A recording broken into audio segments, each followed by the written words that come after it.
All right, guys. Thanks for thanks for coming. Hope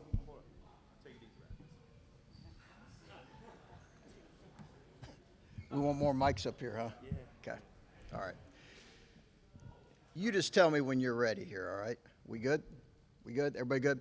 All right. It's great to be with you guys. Thanks for coming. Appreciate everybody coming out. Hopefully you had a really good time talking to our guys, many of who are new or you didn't have a chance to meet with this summer. So I appreciate everybody coming out. I'd be remiss if I didn't begin with the talk of the sports world on Saturday. Big congrats to Ryan, his staff, and players. What a game. What a game. What an unbelievable game. So excited for them. We enjoyed watching it together as a team while we were away for a couple days. So I'll make some brief statements and then get rolling here with questions. As many of you know, this starts our practice week here. We have a number of practices and a number of days before our first contest, 30 practices before our first 42 days out from our first game. And that's obviously a really, really important time for teams and programs to build consistent habits. And that's really what these next 4 to 6 weeks are about, is building our system and building consistent habits with our team. So we are really excited about this group. As excited as I've been. It's really nice to see some faces that went through some real battles last year back at it. Many of you guys know who I'm talking about with those returning guys. So it's great to have a core group of returning guys, along with the addition of some transfers and freshmen. So, yeah, we are ready to go and excited. I will say this. I think our schedules, I really believe our schedule is the best schedule we've had since we've been here, both in terms of how competitive it is, the quality of opponents we have, both in mid-major opponents as well as certainly some traditional powers that dot the schedule throughout the year, as well as an unbelievable Big Ten schedule. We did not get the benefit of the doubt last year with Big Ten home games. This year we have some tremendous Big Ten home opponents coming to the shot. So this is as good a schedule as we've had, a great home schedule, and I can't wait to get started. So I'll start with questions. Well, Chris, you obviously, like you said, you have some returning faces, but you are still kind of young. Do you know, how much more do you know about this team than you knew about last year's team when you got things underway? Yeah, considerably more, Adam. I think we have way more knowns than what we had at this time last year. We had some knowns, but you had a guy like Justice who had been out a year, so there were still some questions in terms of his overall health. I think the fact that our three sophomores, we are still young, and we will be regarded certainly in terms of age in class, one of the younger teams in the Big Ten. My only point to that would be I think the experience that those three sophomores got last year will really prove beneficial, and I'm not sure I even look at them as sophomores because of the experience they got last year. Hopefully that provides a great benefit. Yeah, Coach, your social media's been well documented with your weight loss journey this past summer. You gained into shape and lifting those weights and doing the running, and talking to some of the players. Felix gained a lot of weight, Bruce lost some weight, a couple other players changed their weight. Is there any correlation between your weight loss and some of the weight changes with the players? No. I wouldn't expect it to be, and I never want to compare myself to the athlete of the body of an 18 and 19-year-old. My trainer the other day, I asked her what I was squatting. She throws the weights on there, and sometimes in my home gym, and I asked her what I was squatting, and she said, well, you need about 185. And 2 days earlier, our strength coach had told me that Bruce did 400. So I'm going to try not to compare myself to them. I will say this, our guys are physically as good as they've been. I think our conditioning is something we need to improve on these next 4 to 6 weeks. I think that's an area that we're really targeting as a team that we need to get better in. Chris, players have been talking about an edge to them and that Buckeye basketball is back. Do you get that as a coach? You get that edge back and want to prove yourself again? Sure. I mean, how can you not after after what we all went through last year. And that's the benefit, again, of having guys that have scars to them from last year. You know, I think there can be real power in the pain we went through last year. And I think if it's used in a way that provides fuel, I think that's a really positive thing. And I don't think you can go through what we went last year and not feel that way unless you're not a competitive guy. This seems also like a year where you love having guys back. You've always said the old wins in college. So I don't know how old like sophomores are, but they played a lot. Yeah. But you had a ton of new players combined with a lot of guys back. Is that maybe one of the more interesting dynamics you've had since you've been a coach? Well, I think the addition of obviously some 3 transfers as well as another large freshman class brings a number of guys that are new to the team. Although people who follow Big Ten basketball will know a couple of those guys, mainly Jamison. And yet I think in a way we may not need to be quite as reliant on this young core of freshmen that we needed to be last year. And I think ultimately that can be a good thing for them and a good thing for us. It sounds like there were TVs but no phones in the hunting hills. And that Roddy was like, at first he wasn't so sure about that policy. Yeah. But he thought it was very worthwhile. Yeah. We had a psychologist on call for the shakes that came out of the players when we took their cell phones away. I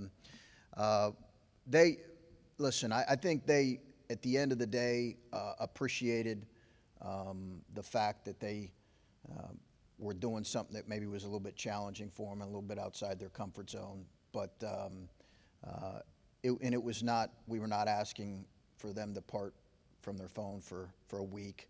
But having a chance to just spend some time together was the first time we had done that, Clay. And, I think it was beneficial. And, it was a great opportunity for us to kind of talk about the upcoming season. It's not like we hadn't this summer, but it gave us an opportunity to, for us to speak to them as well as for them to hear from some other guys and then spend a lot of time together. Coach, from the last couple of years in playing him, what have you seen in Jamison's battle, and what does he add to your program? Well, listen, I think he's a really proven, gifted scorer, and I think that is what we've seen from him so far in the preseason, the fact that he can score the ball. And I think we needed that with the loss of some of our wings, namely Bryce and Justice. We knew we needed some scoring. He's proven that. And now we've got to get him to continue to be that guy and then do some things we feel like that he needs to do a little bit better in terms of defending and being a better rebounder on both ends. You mentioned some of the body changes these guys have been throwing. No one seems to have changed what he said. Yeah. How incredible has it been coming off that shoulder, what he's done with his body, and does that mean that he can maybe play before a little bit more with another big guy? Yeah, I think it's something we'll look here, Whitney, and talk about how do we want to play those two guys together. It's certainly something we're going to look at here in these next 4 to 6 weeks, and have a package where we play bigger perhaps. His mobility's good. He's got to keep it at a certain level. One of the things that has made Zed effective is he's been able to throw around 245 pounds as a really strong presence. So we don't want him to lose that. But his mobility's been really good, and we certainly will look at a big package for sure at times. How hard is it to recruit and bring in guys that will play well in the Big Ten style of play, but then also play well in the tournament style? Because let's face it, it's very different, but you have to win the Big Ten to get to the tournament. Well, you're exactly right. I think there is a different style of play that perhaps can get you to advance. And really, a lot of it is dictated on how good your guard play is. I know that's maybe overstated, but I think we know that is a reality, that your guards and your wings have to be really good in that setting. And yet in the Big Ten, we know it's physical. I think almost every power league is physical, but there are a lot of big guys, as we saw last year. I mean, you can rattle off 5 or 6 really talented big guys. Chris, Roddy was talking a lot about defensive efficiency. I know that's been a priority for a couple years now, but is it even more of a priority now, and what is the standard in that regard? Yeah, I don't want to get specific necessarily on the numbers. Good question. It is something that we have told our guys this is our goal, and this is something we need to get a goal we need to get to, and that's taken a lot of kind of thought and study over the season or over the off season in terms of what wins and what we feel like this group is capable of. I think this group has the ability to be a much improved defensive team, but we've got to do it and we've got to prove it. Up to this point, we've had 2 years of really not good enough performance on that end. And then last year, we just weren't efficient really on either end in Big Ten play. So that's certainly been a point of emphasis and will be as we move forward. I wanted to ask about someone a little behind the scenes, maybe Terrence Giles. Just what has he brought to this program and his role, and how has he helped players excel? Yeah, Terrence is great. Yeah, Terrence has been a great addition to the staff. As you know, we hired him a few years ago when Scooney went to Memphis, and we've loved having him with us. He has a really good feel for obviously this program, and he does a lot in terms of the day-to-day with our players. A lot community service. He's involved in some NIL opportunities, and his big role is monitoring their academics. Roddy talked about you guys kind of having a nothing to lose mentality last year in the Big Ten tournament, and he thought that kind of elevated the way you guys play. How do you follow that up and play with that same kind of mentality all year long? Yeah, it's interesting you hear him say that. I think we certainly played, lighter. I will say this: we started to play really well, probably a week and a half to 2 weeks before that. So I don't know if you can automatically go into that setting, say, hey, we got nothing to lose, and play well if we weren't playing well up to that point. We really had a week and a half to 2 weeks of playing pretty well, and I think that created a little bit of momentum for us. And then I think our guys did play really loose, and that'll be important for us. I think some of that comes with experience too.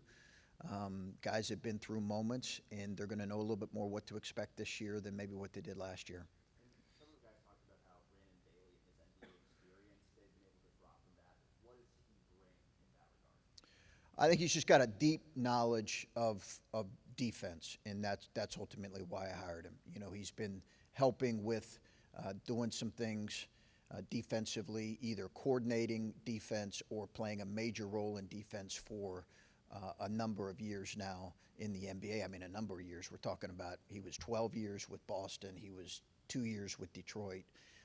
So I just think the depth of knowledge for him is something that our guys are going to appreciate. I've appreciated it. He's got a knowledge base that I think has been really helpful, and he's been a good hire, but we've got to prove it on the floor.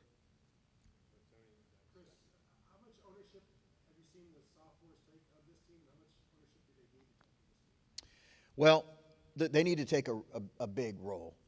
All 3 of those guys, now 4, because we're kind of including Evan in that group of the sophomore class. Evan Mahaffey, who we're excited about. He's now the 4th kind of one in that group. So I think all those guys are going to need to play an important role, but certainly those 3 guys that went through the battles last year, the struggles, and then finishing well, they need to take a big role. We'll decide on captains for the season here in about a month, but I would assume all 3 of those guys are going to play an important role. And then I don't know how you feel about this being somebody's team, but Bruce Thornton, does this need to be his team? Does this need to be somebody's team? Well, I think he's going to be at the forefront of any type of leadership role or direction this team takes. There's no question of that. Chris, the transfer portal turns 5 this year in October. It's like every player who's playing college basketball almost is thinking for the transfer portal era. How much have you seen the game change in the last 5 years? What do you think about it? From the transfer portal? I think significantly, but even before I think we around here started to see the effects of the transfer portal, maybe in other sports like football. It was a big issue in basketball. So I think we started to catch wind of just how different the sport was going to look maybe 10, 12 years ago. And, you know, it started 10, 12 years ago. You started to say, hey, the best players on some of the teams in the country are transferring. You know, that used to be unheard of 15 years ago. So, you know, I think it's changed significantly. The hardest thing, I think, is sometimes for your fans because they just have a hard time getting to know your players and what your roster looks like, and that's a big adjustment for your fans.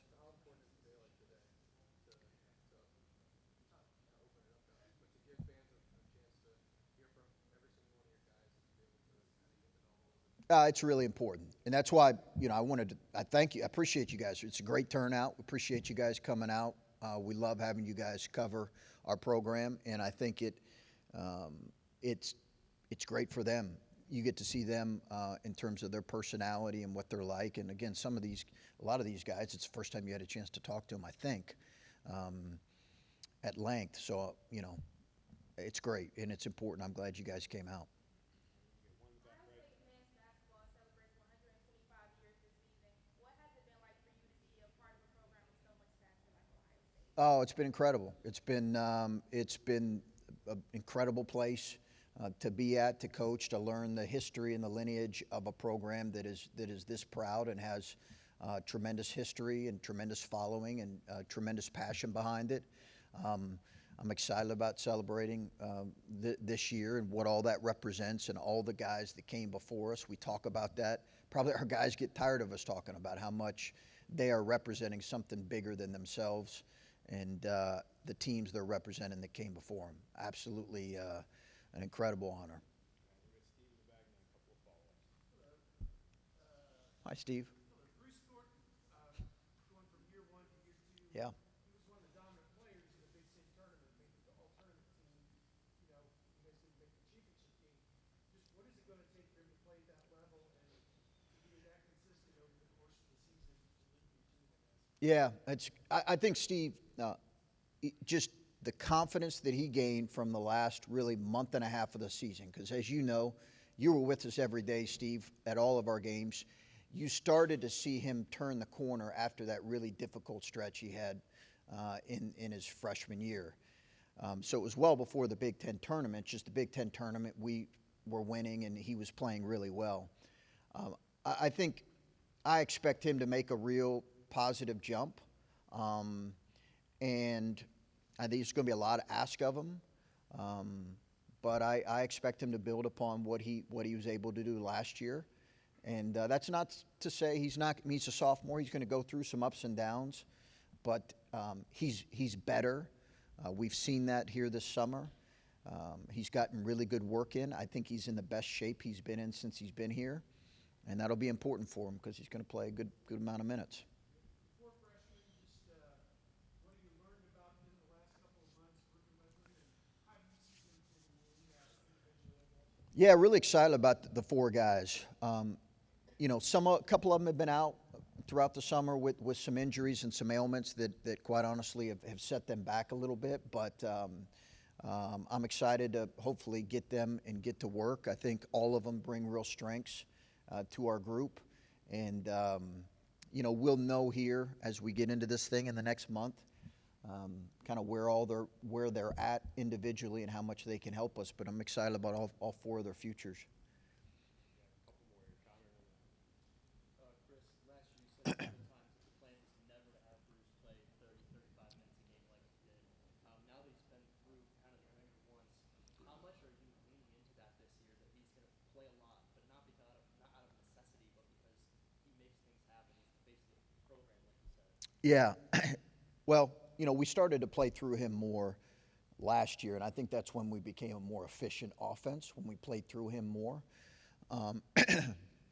So, you know, I'll scrap any thought of, hey, we're not going to play him 30 minutes, like I said this time last year, okay? So what I believe is we're going to continue to play through him as long as he competes on both ends like we believe he will, and he's going to be really a focal point of what we do on both ends.